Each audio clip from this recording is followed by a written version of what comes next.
বলো যে আমি তোমার ক্যারিয়ার খেয়ে ফেলতে চাইছি, আমি তোমার ক্যারিয়ার নষ্ট করতেছি, তাহলে এটা আসলে আমার মনে হয় কি তুমি নিমক হারাম ছাড়া কিছু না আসলে।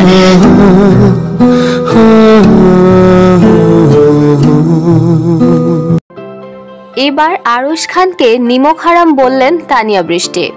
মানে তুমি হয়তো আমার নাম মেনশন করছো না, বা তুমি যখন এগুলো বলো তো আমার ভাই ইমেজটা নেগেটিভ ওয়েতে চলে যায়। আরুশ খানের বেশ কয়েকটা ইন্টারভিউর বিভিন্ন কথাবার্তা থেকেই বোঝা গিয়েছিল যে তানিয়া বৃষ্টির সাথে সম্পর্ক খারাপ হয়ে গিয়েছে আরুশ খানের।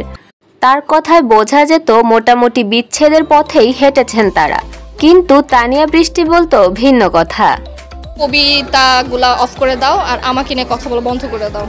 তানিয়া বৃষ্টির এমন কথার প্রতিউত্তরে আরুশ খান বলেছিল সেও একজন অভিনেত্রী, আমিও একজন অভিনেতা, এর বেশি কোনো সম্পর্কই নেই তার সাথে।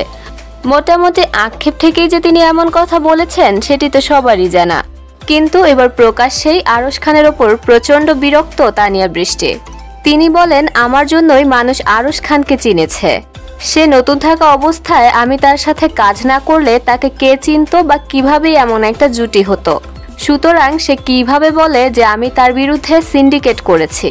ও প্রথম যখন ওকে কেউ চিনে না বা ও মাত্র নিউ কামার, ওই সময় যদি আমি ওকে সাপোর্ট দিয়ে থাকি বা আমার সাথে কাজ করে থাকি, এমন যদি বলে থাকে তাহলে তো আমি বলবো সে একজন নিমক হারাম। কি তুমি নিমক হারাম ছাড়া কিছু না।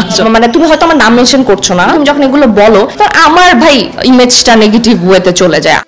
তাদের এমন পাল্টাপাল্টি উত্তরে অনেক দর্শকই কমেন্ট করে বলছেন, সাংবাদিক ভাই পারলে এদের দুজনকে মুখোমুখি বসিয়ে এদের সমস্যাটা সমাধান করে দেন।